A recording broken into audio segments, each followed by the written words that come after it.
Howdy my totally tubular gamers. We're back with another video. It's very dark in here, but you know what? Let's get to it.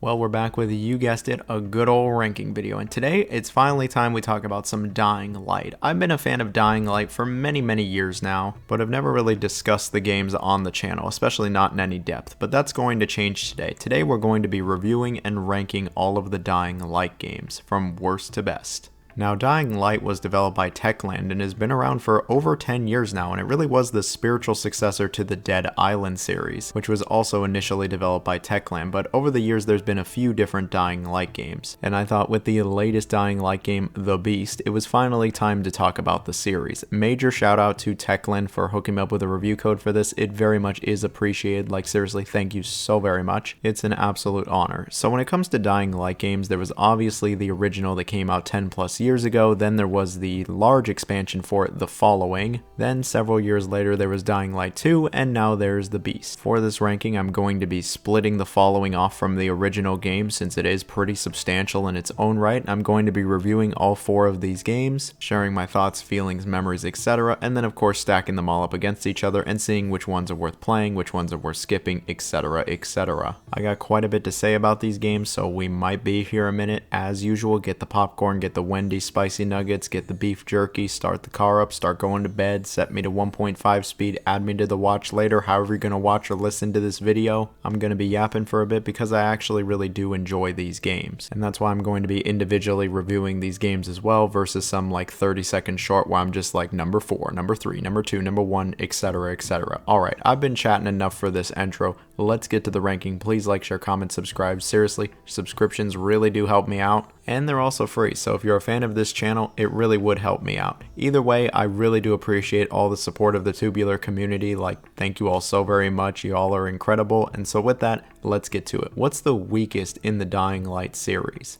And so here we have Dying Light 2, which initially released in 2022. Now, like many other people, I was very excited for this one, and I did actually get it at release, and I played through the entire thing start to finish. And I did actually enjoy it, but I'll be the first to admit that I was a bit let down with it, and I didn't think it was anywhere near as good as the first game. Over the years, I've seen a lot of people take this game down, and I would say that it's a little overhated at this point, and there actually have been a number of updates that have made it better and more in line with the first game, but even with that, I still wouldn't say it's as good as the first game or its DLC. So the story of Dying Light 2 isn't really connected to the first game. It takes place many years after the first one, where humanity is pretty much on its last leg, where it's nearing extinction, and the last bastions of civilization are just these little scattered settlements. You play as a man known as Aiden, who is a pilgrim. In this world, a pilgrim is someone who actually travels in between the settlements. Yeah, really dangerous stuff, but he goes to this large city looking for his lost sister Mia, and he's trying to find some answers in this fucked up world, and that's all I'm really going to say about the story. Dying Light 2 actually does have a really big focus on its story. It's a shame the story isn't all that great in this game. I didn't think the story was anything special in the first game either, but Dying Light 2 not only has a bigger spotlight on it, but in my opinion, it's worse. It's not like it does anything particularly egregious or awful. It doesn't like shit the bed. It's more like Death by a Thousand Cuts Kane and Lynch 2 style. Like, the world of Dying Light 2 is interesting enough, but I feel like the game doesn't really do all that much with it. There are some characters here that might have an interesting moment or two, but again, it just doesn't really do anything with it. The dialogue, unfortunately, is pretty vanilla, generic. It's just kind of there, and when it comes to the actual plot and story, I really just had a hard time caring about this. I didn't find it all that exciting. It's extremely predictable. It somehow has more tropes and cliches than the first game, and I just didn't find it to be all that engrossing. I didn't find myself on the edge of my seat. I found myself feeling indifferent, which is low-key the worst way you could feel about a game's story and characters. Like, I just didn't care what was happening. The game makes you make a number of choices, and some of these have some very real ramifications. Characters can die, you might end up doing completely different missions. The plot can actually drastically change, but again, I just didn't really care about what was happening around me, and so it didn't feel like there was a lot of gravity or weight to these choices. It is cool how there are a bunch of choices, and if you want to replay the game, you'll actually see some different stuff, but for me personally, I saw no reason to go back and replay the story because I just didn't care. Now, when it comes to the gameplay, I certainly cared a lot more. And I've always thought that this is the best aspect of Dying Light, that or the presentation. Like, this is a pretty good looking game by all accounts and measures. Solid frame rate, good environments, character models look nice, presentation wise it's good. But anyway, back to the moment-to-moment gameplay. Like the first game, it's all about the parkouring and melee combat. You're in a much larger open world now, with many more things to do, but that core loop still is the same as the originals, you know? Your character is pretty damn agile, and you can do a lot of parkouring here, running across buildings, shimmying along rooftops, and climbing pretty much everything in sight. It would make Nathan Drake blush, you do so much climbing and parkouring in this game. And then there's the combat, where it's all melee focused because guns are pretty much not around, especially in Dying Light 2. There's even less guns than the first game. They show up from time to time, and you do have a bow and arrow for most of the game, but like 90% of the time it's melee combat. And the melee combat is actually pretty good in this game. It's just as good as the first game. Arguably, it feels even better than what the first game had. Some of the melee weapons are quick and nimble, and other ones are slow and heavy, but it's all really satisfying, and you get to actually really fuck these zombies up. Like, there's a lot of gore here, and it all feels really good. The parkouring is excellent, the melee combat's great, and you get a few new tools at your disposal that are actually really cool to use, like a paraglider.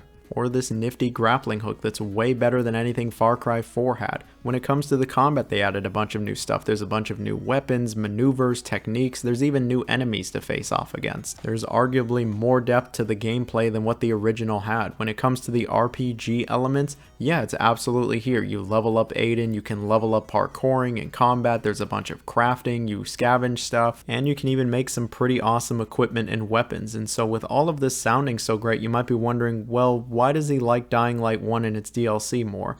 Well, there's a few reasons actually. Even though I think this game is better than the original in a few areas, there's a few key areas where I think Dying Light 2 just isn't as good. The game eventually makes you join a faction and it wants you to replay the game in order to see how the other factions are, but I just did not feel compelled to do this whatsoever. The factions were just wildly uninteresting to me and really added to the game's lacking narrative, characters, etc. I already went into that. When it comes to things in the gameplay I don't like, I actually don't really like the open world. The open world, in my opinion, is just way too big. It is way too expansive, and it just takes too long to get from point A to B. I think the original game had like a perfect size for an open world. This, yeah, it's just too much. It really didn't need to be this big. More does not equal better, and the later you get in this game, the more exhausted you become with traversing it. Speaking of, the game's pacing is just not that great. It's too long, it drags on, it fails to stay engaging, it doesn't really come up with any new ideas by the midpoint or the late game, and it just kinda gets repetitive. By the end of it, I just kinda wanted it over, which is not what you want. I didn't find any of the side content to be engaging, fun, or interesting. It was all just kinda cookie cutter and generic, and eventually I just started actively avoiding it. Speaking of avoiding, you're supposed to be avoiding the night in Dying Light. If you don't know why it's called Dying Light at this point, it's called Dying Light because at nighttime the zombies become way stronger, faster, more dangerous, etc. But if you do anything at night, you get more XP, more rewards, etc. It tries to create this risk versus reward system, and the first game absolutely had this, but unfortunately Dying Light 2, even with the updates,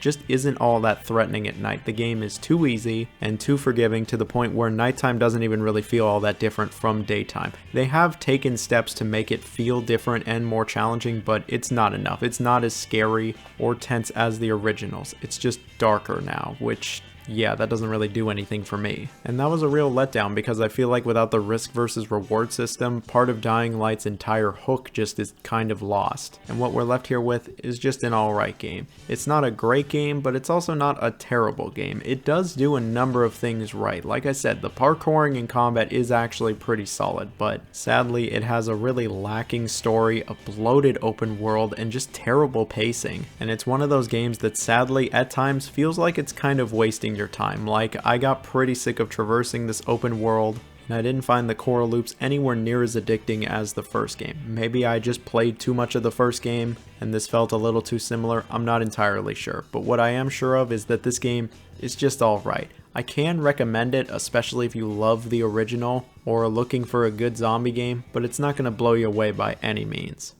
And so here we have Dying Light the Following, releasing initially in 2016. Normally I just combine DLC with the base game, but with the Following I'm making an exception. And that's because this is such a substantial expansion and I have quite a bit to say on it. I will say though, the game does require you to have Dying Light. You need to have played a fair amount of the game to actually get to the expansion, but once you get to it, oh, this is a real good expansion. Genuinely, this is one of the best DLC / expansions of the 2010s. It's one of the best I've ever seen for a game, period, actually. So the game takes place after the events of the first game, and I don't want to spoil the ending of Dying Light 1 despite its age, so I will just say that it sees Kyle Crane going off to the countryside of Haran to investigate this mysterious cult leader who may be immune to the zombie virus or have some key in it. I'm leaving that kind of vague on purpose. Like the main game, the story of the following isn't that great. Kyle Crane continues to be just kind of a whatever protagonist. The main antagonist is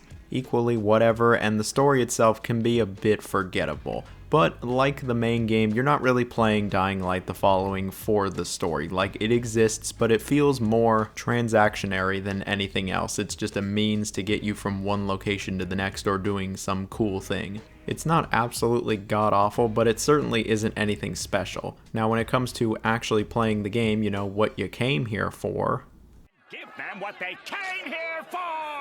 It fares much better. Since it is, you know, an expansion to the original game, it plays pretty much identical to the original game. It feels the same, and it carries over a lot of the mechanics and systems from the original game. If you're a fan of how the first game controlled and felt, you're gonna enjoy this. Since it is an expansion connected to the main game, you can actually jump into this expansion really whenever you want, but I very much would recommend just waiting until you beat the main game. But for all you impatient fucks that are out there, yes, I know you're out there, you can jump into this really whenever you want. So when it comes to the following, I'm only going to talk about the new things this expansion brings. It brings a brand new map. This map is actually twice as large as the original Dying Light, but there's a big twist. You now have this buggy. Yeah, now you'll be driving this car around, and it actually does feel pretty decent. It feels a hell of a lot better than any of the vehicles from Dead Island, I'll tell you that. But you'll be taking this buggy all over the map, hence why the map is way bigger than the originals. And this really is one of the focal points of the entire expansion. You can actually customize the buggy quite a bit, and it's one of the upgrade trees. Like how parkour and combat was, now there's buggy. And while I don't know if this was the best decision for the game, they absolutely commit to it, and you can make your buggy a hell of a lot better than when you start, and it can actually feel pretty nice, and you can get some real speed here. And don't think just because you're going fast you're going to be able to get away from the zombies. Like the original game, at nighttime they are not fucking around. They will hunt you down. But all in all, I enjoy the buggy and what it brings to the open world gameplay. But don't worry,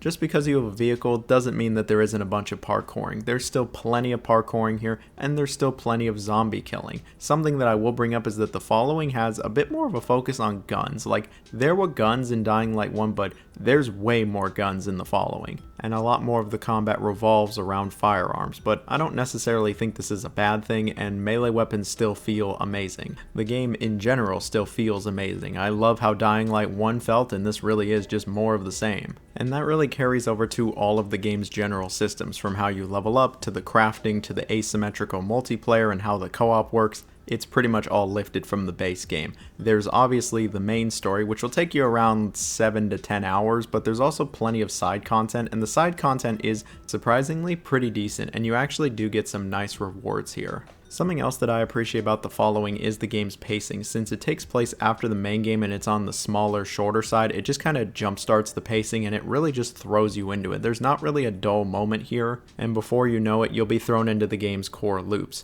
Overall, I think the following is pretty good. If you enjoyed the main game, you're absolutely going to enjoy this. While I know not everybody loves the car, and I do have my gripes with it, I think it was a cool addition and I'm glad that they tried something different. If you have the original game, I totally recommend checking this out. You won't regret it. And here we have the latest Dying Light the Beast. Before we begin, I do want to give a shout out to Techland for hooking me up with a review code. That is very, very awesome of you all. I really do appreciate it. So, Dying Light the Beast. It actually takes place after Dying Light the Following, but many, many years later, like 13 years later. See, after the Following, Kyle Crane actually gets captured and experimented on for 13 years. Yeah, that's some Jack 2 shit going on. And things are looking pretty shitty for him, but miraculously something happens and Kyle's actually able to break out of there, and it becomes his mission to take revenge on the ones doing experiments on him. Yeah, it very much is like Jack 2. At least when it comes to the story. story and a certain gameplay mechanic that I'll get to soon enough. When it comes to this game's overall plot, story, and characters, this is like the best the series has ever had. I know that's a really low bar, and I wouldn't even say that the Beast has that good of a story and characters, but genuinely, this is the most invested I've ever felt in the story or Kyle in general. He doesn't have all that much more of a character than he did in the prior game and its expansion, but you're really rooting for him this time. Like, you really want to see him rise up and take out the ones that wronged him. Like, it's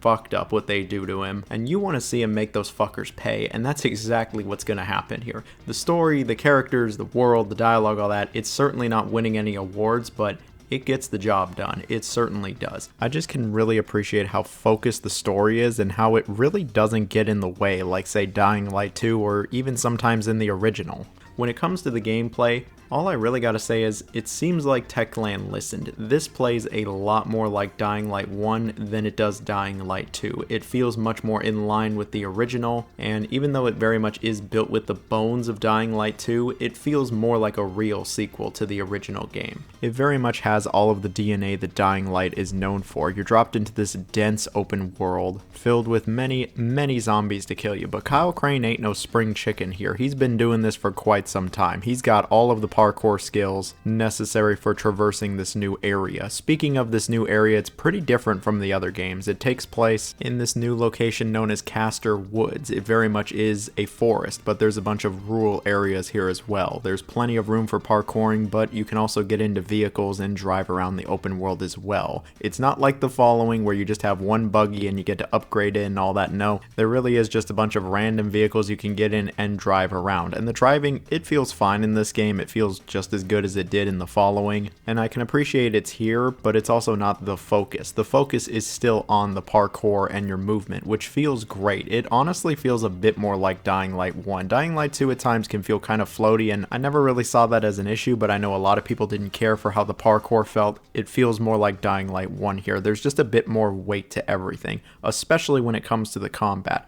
The melee combat is just as heavy and great as it's always been. It's probably the best of the entire series. The gore is absolutely on point here. You fuck these zombies up. Like, you tear them to shreds. I was taken aback at first. I just went, holy shit, I just mangled this fucking thing. Like, you can't even tell what it initially was. It's so fucked up. The gore, along with how the zombies react in general, just makes the combat feel absolutely incredible. I will say though, there's a lot of guns here as well. While there's plenty of melee weapons, you'll get a fair amount of weapons. Not as much as The Following, but way more than Dying Light 2. It's probably the best balance that the series has ever had, but there's two other things I want to bring up when it comes to the combat. The Beast and the boss fights. The Beast is, you know, what the game is named after, and they're talking about Kyle. He can actually become this monstrous being that can just shred through enemies. You'll be doing plenty of ripping and tearing here, but you can't activate it whenever you want, and it's not like the Werehog where it comes out at night. It's whenever you fill up this bar. The bar fills up from doing damage and taking damage, but eventually you will be able to activate it pretty much whenever you want, as long as you have some meter to it. It's not as overpowered as you would think, since it doesn't come all the time, and when it does show up, it does actually feel really cool. Like, the game does a good job at making you feel very powerful, and you don't even need any melee weapons for it either. The other new thing worth bringing up is the boss fights, known as the Chimeras. These are actual legit boss fights, rocking health bars and everything, and I'll be honest, fighting these guys is not very fun. They're just total damage sponges. You'll do so much fucking damage to them, it's crazy.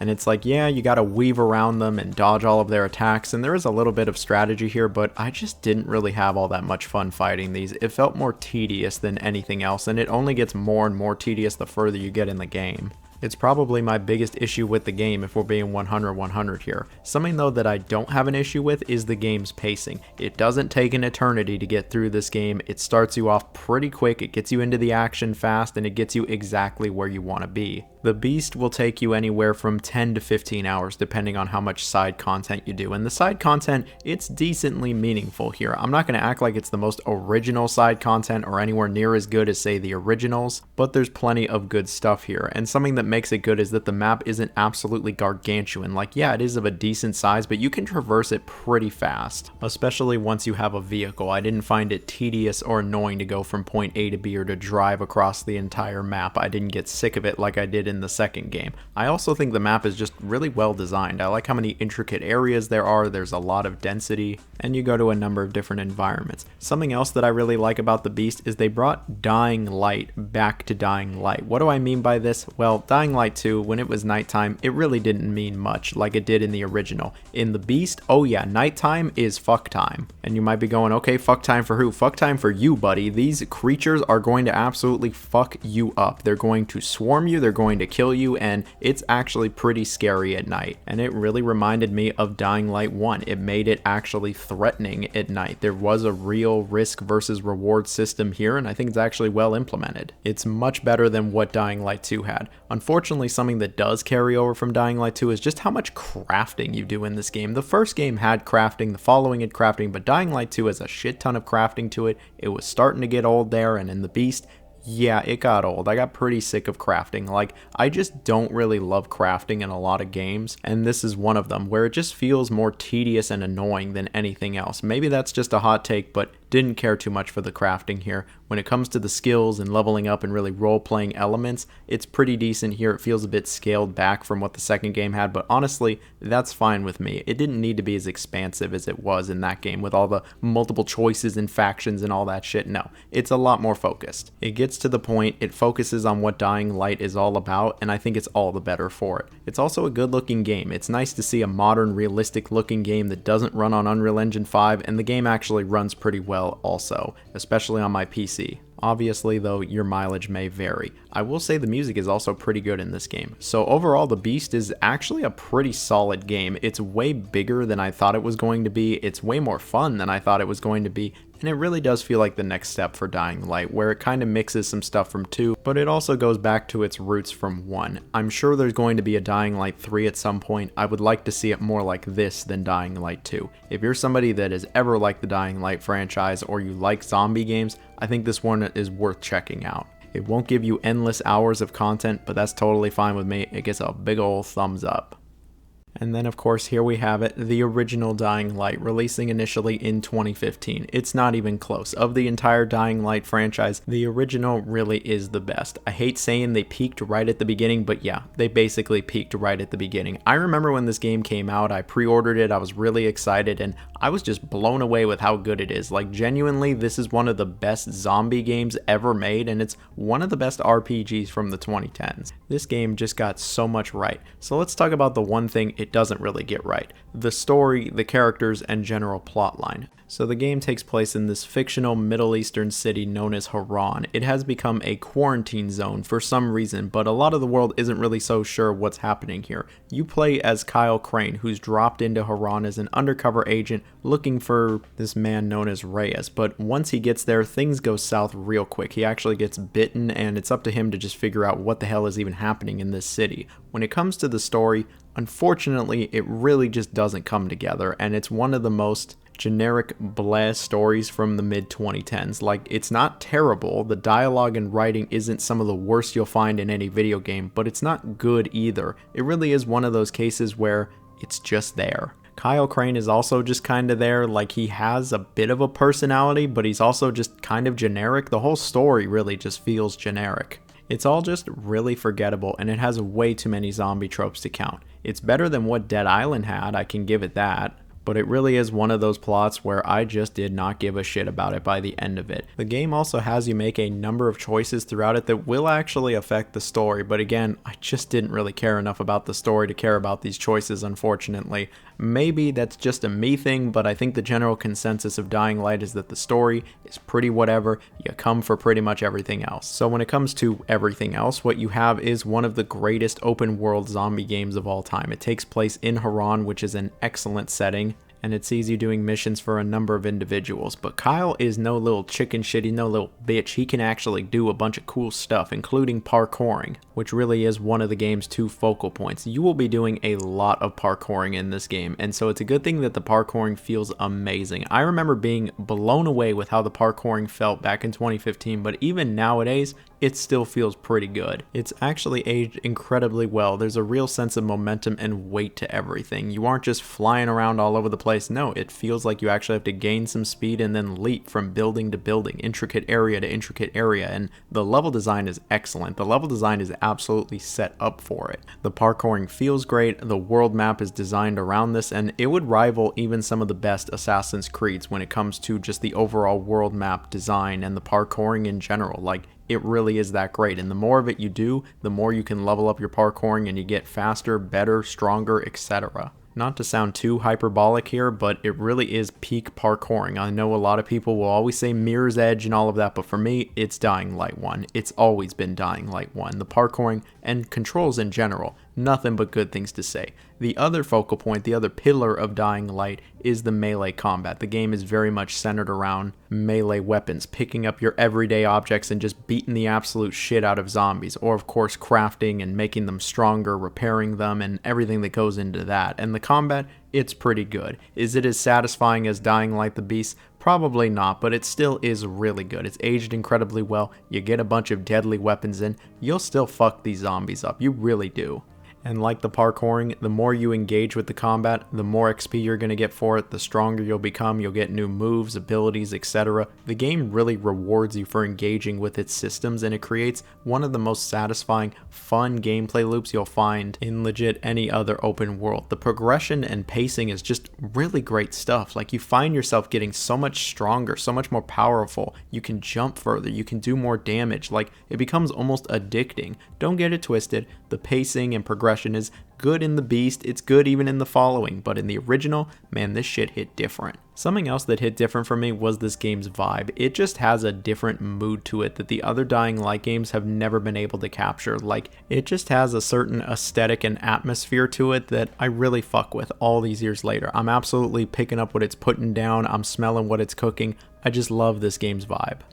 And what helps is that the game still looks pretty good even nowadays. It looked amazing back then, and I think it looks nice now. And the music, okay, the music is actually really good in the original Dying Light. There's a bunch of great shit here. And speaking of great shit, we have the nighttime, you know, where the light dies. It's in the name. See, during the day, the zombies are pretty slow and weak, but at night they are fast, they are powerful, and they can destroy Kyle in seconds. And the game also gets like pitch fucking black out here. It does not get as dark in the other Dying Light games. In the original, you can't see shit, but the zombies absolutely can see you, so there is a little bit of stealth there, and there absolutely is some horror here. I've gotten the shit scared out of me in this game plenty of times, and you can get ravaged by these zombies, but what's cool is that you'll actually get more XP for everything if you do anything at night, so there really is this risk versus reward system. And if you die at night, oh boy, you're gonna be losing some XP. You don't want to be dying at night, that's all I'll say, and this is easily the best way that this system, this whole concept has ever been implemented. Like,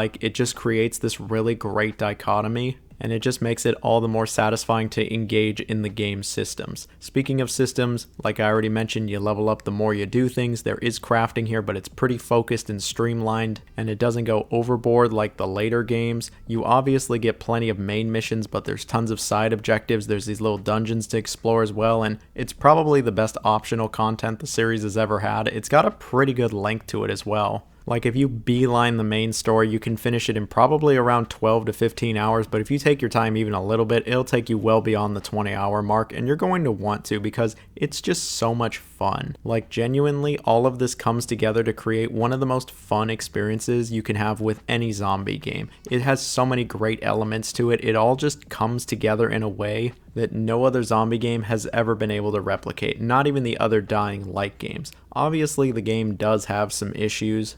Already brought up the story, and the game does have a number of janky elements to it, but even with that, I really have no problem giving this game my highest recommendation, the rare 10 out of 10, which doesn't mean it's perfect, it just means that I think if you breathe air, you should check this one out. And if all of this somehow wasn't enough, the game also can be played fully in co-op, and there's an asymmetrical multiplayer mode. They've been updating this game for like 10 plus years, it's the best it's ever been, it's usually dirt cheap, you really got no reason to not try Dying Light. You're gonna have such a good time with it if you haven't played it. Despite selling hella, I feel like this game's always been a tad underrated. Like, people didn't give it its due because, oh, it's just another open world zombie game. It's just another zombie game, who cares? Well, no, this is like the zombie game.